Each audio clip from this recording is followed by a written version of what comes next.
Coucou tout le monde, donc aujourd'hui je vous retrouve pour tester un fond de teint en fait que j'ai reçu de la marque Maybelline, donc Maybelline New York. Donc c'est celui-ci, je sais pas si vous arrivez à voir, il a pas, si, c'est le Super Stay, donc c'est celui-ci. Donc il s'appelle Super Stay Full Coverage Foundation 24 heures. Donc ça j'ai jamais trop compris. Pourquoi 24 heures? Parce que je garde jamais un fond de teint 24 heures. Enfin, moi, personnellement, je ne le fais pas. Je me maquille toujours après ma journée, quoi. Donc, on va le tester. Je vais juste regarder la teinte sur ma main. Et je pense qu'il va être un petit peu trop foncé pour moi. Ouais, je l'ai étalé là sur ma main. Et je pense que il est un peu foncé, mais on va le tester quand même pour voir la texture, etc. Donc là, sur ma main, ce que je remarque, c'est qu'il est assez épais. Donc je sais pas exactement ce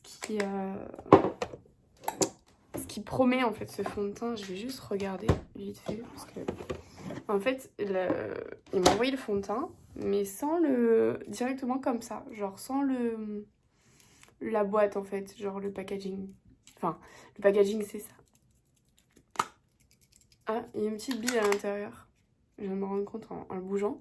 Donc ça veut dire que s'il y a une petite bille, c'est qu'il faut le secouer avant utilisation. Donc ça, je vais essayer de ne pas oublier. Je vais juste regarder le détail du fond de teint. Donc du coup, il est marqué « Découvrez le super pouvoir de la transformation. Fond de teint haute couvrance, longue tenue, Super Stay 24 heures pour un teint mat parfait du matin jusqu'au soir. » Donc, effectivement, à ce que j'ai appliqué là, j'ai bien vu qu'il était super mat. C'est pas le genre de fond de teint que j'aime forcément parce que j'ai tendance à avoir la peau sèche à normale à sèche. Et j'ai pas forcément la peau grasse ou quoi, donc j'ai pas forcément besoin de me matifier le teint. Et vous voyez très bien que ma peau au naturel, elle a un petit glow un petit peu naturel. Et c'est vrai que moi j'aime bien garder ce glow. Personnellement, je sais qu'il y en a qui aiment les teints mat et ceux qui aiment les teints lumineux. Moi, je préfère les teints lumineux, effectivement. Après, je sais pas parce que du coup, je pense que j'ai jamais vraiment acheté des fonds de teint comme ça, mat et en plus de ça, super couvrant parce que j'aime pas trop les fonds de teint super couvrants, à part quand genre je commençais à me maquiller et que je savais pas encore trop ce que j'aimais et tout. Et puis à l'époque, il y avait beaucoup moins de choix dans les fonds de teint, etc. Et ouais, ça fait super longtemps que j'ai pas essayé un fond de teint mat et en plus de ça, super couvrant. Donc on va voir s'il est bien couvrant et on va voir s'il est mat. Je pense que je vais l'appliquer au Beauty Blender pour bien voir la couvrance. Mon éponge est bien humidifiée. Donc celle-là, c'est la Real Techniques, mais vous pouvez prendre n'importe quelle éponge. Enfin, n'importe quelle éponge. Je ne suis pas pour toutes les éponges, bien évidemment. Moi, j'ai la Real Techniques. Je n'ai pas testé des masques parce que j'y arrive pas, en fait. Enfin, à chaque fois, j'en ai testé d'autres que les Real Techniques, que les Beauty Blender, à part les Real Techniques. Bah, j'ai pas aimé, en fait, elles étaient trop dures, trop... Non, c'était pas possible. L'application du fond de teint se faisait mal. Enfin, bref. Moi, j'aime bien les Real Techniques. Ça fait un certain temps que j'utilise. Et j'aime bien la forme, en fait. La forme biseautée de ce côté et comme la Real Techniques de l'autre côté. Et en fait, je trouve, comme la Beauty Blender, putain, je vais pas y arriver. Et en fait, je trouve que celle-ci, elle s'habille moins que les Beauty Blender. Donc moi, pour appliquer un fond de teint, ce que je fais en général, c'est que je viens l'appliquer sur ma main. Et je vous cache pas que ça fait très longtemps que j'ai pas mis de fond de teint. Donc je viens mettre une pompe, mais je pense que ça suffira pas. Après, tout dépend du fond de teint, franchement, voilà. Mais je sais pas, franchement, j'ai vraiment pas le souvenir quand je mettais du fond de teint.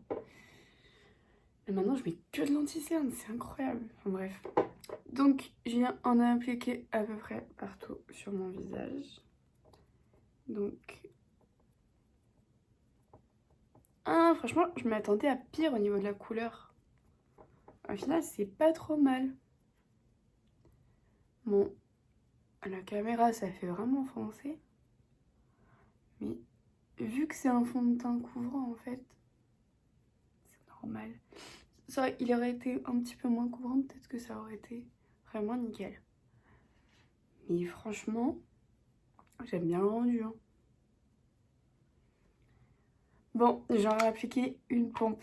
Parce que pour moi, là, tout n'est pas très uniforme. Donc, je réapplique une pompe sur ma main.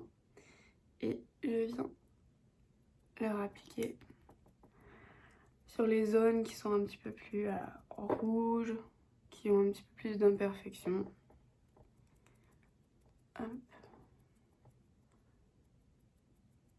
En fait, j'ai l'impression qu'à la caméra, bon après j'ai pas fini, il est pas sec ni rien, mais je garde quand même du glow.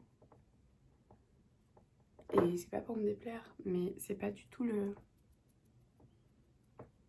l'effet du fond de teint quoi.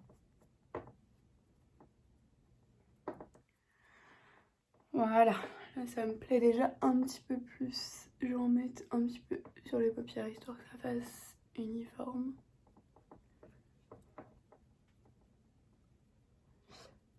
Voilà. Donc, franchement pour la teinte ça va hein. Ça va. Qu'est-ce que j'en pense? Je vous jure, ça fait tellement longtemps que j'ai pas mis de fond de teint que... Vraiment, ça me fait bizarre. Franchement, j'aime bien. Après, niveau de la couvrance... Attendez, je vais mettre mon miroir un petit peu plus près pour que je vois bien. Franchement, la caméra, il rend super bien. Hein. Et on voit même un petit glow. Je sais pas si vous arrivez à voir. Et c'est pas ce que le fond de teint propose, normalement. Après, en vrai, je vous avoue que ça le fait moins qu'à la caméra. Mais, il est pas totalement mat. Ça, je peux pas dire qu'il soit totalement mat. Parce que j'ai quand même mon glow naturel du début qui se voit en transparence. Mais c'est moins qu'à la caméra quand même. Mais je trouve pas ça moche. Après, c'est pas les attentes du fond de teint. Enfin, c'est pas les promesses du fond de teint. Est-ce qu'on peut dire qu'il rentre dans les plis? Oui.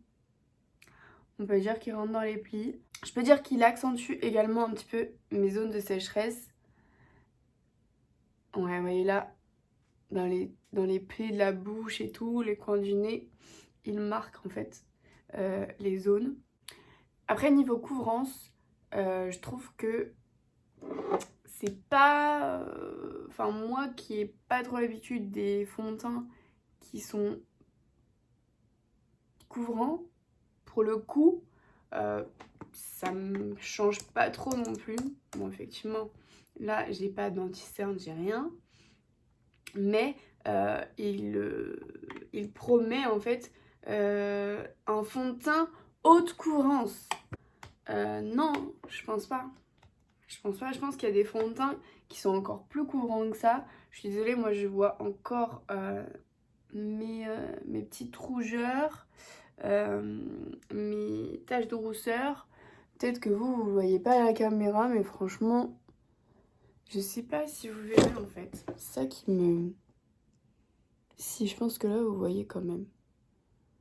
Vous voyez, j'ai mes taches de rousseur, mes petites rougeurs quand même qui ressortent.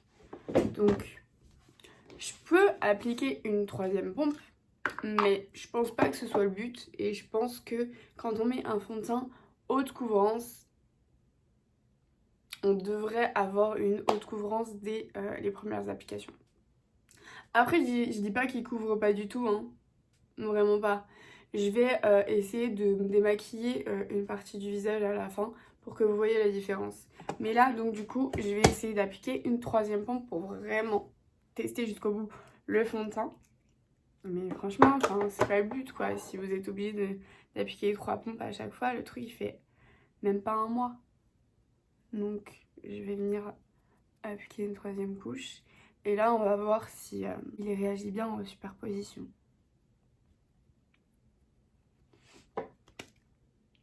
Après, Aussi au Beauty Blender, je vous avoue que la Beauty Blender boit énormément de produits. Il est pas mal, franchement il est pas mal. Mais faudrait tester sur une longue durée. Parce que là pour le coup, quand on applique un fond de teint comme ça, bah ouais forcément c'est le début, il n'y a pas d'effet indésirable on va dire. À part si c'est vraiment un fond de teint qui n'est pas adapté pour vous. Mais là pour l'instant je vois pas de défaut en particulier. À part le fait qu'il soit pas complètement mat. Parce que je pense que ça se voit qu'il y a un petit glow à travers. Après c'est pas non plus énorme, hein. Moi je trouve ça très joli en tout cas. Je vais le remettre parce que c'est pas moche, franchement c'est pas moche. Et pour le coup, niveau couleur, je trouve que ça passe. J'ai plus qu'à mettre un anti-cerne un petit peu plus clair et c'est bon. Après, niveau effet matière sur la peau, je pense que ça va, il se voit pas trop, mais il rentre dans les plis. Donc, vous voyez les plis quand on fait ça, ou les plis des expressions du visage, ben, ça rentre un petit peu. Donc je pense que sur la longue durée, ça va faire des traces en fait. Après pour pallier à ça, je pense qu'il faut le poudrer. Je pense qu'il faut bien le fixer pour que ça bouge pas de toute la journée. Moi je le remettrais. Franchement, j'ai aucun souci avec ce fond de teint. C'est juste que au niveau des promesses qu'il fait, je trouve que c'est à moitié validé. À moitié validé. Il est, je pense, pour moi, de ce que je vois, je pense qu'il est semi-mat. Il n'est pas complètement glowy, il n'est pas complètement mat, il est semi-mat. Et au niveau de la couvrance, je pense pas qu'il soit full coverage. Je pense pas qu'il soit haute couvrance. Je pense qu'il est juste couvrance moyenne. Voilà, pour moi c'est une couvrance moyenne. J'ai déjà vu des fonds de teint avec une plus grosse couvrance. Pour moi, quand on voit encore des petites rougeurs, et encore là j'ai appliqué 3 pompes sur mon visage, quand on voit, bon là on les voit plus trop, franchement au bout de la 3e pompe, ça passe. Mais quand j'avais appliqué avant les 2 pompes, on voyait des petites rougeurs, mes taches de rousseur, et voilà quoi. Donc voilà pour le fond de teint, je vais essayer de me démaquiller une partie du visage pour voir la différence en fait du visage naturel et le visage maquillé. Donc pareil, au niveau de la teinte, on ne s'affole pas, c'est normal. J'ai le visage un petit peu plus clair que le reste de mon corps et en plus de ça, la couleur est un petit peu trop foncée pour moi. Donc, je viens de démaquiller une moitié. Je sais pas si vous verrez, mais là, j'avoue qu'on voit bien mes taches de rousseur.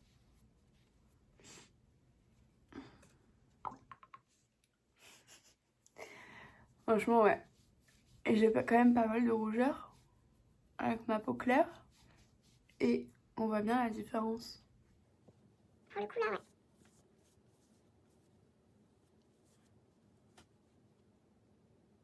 Hop.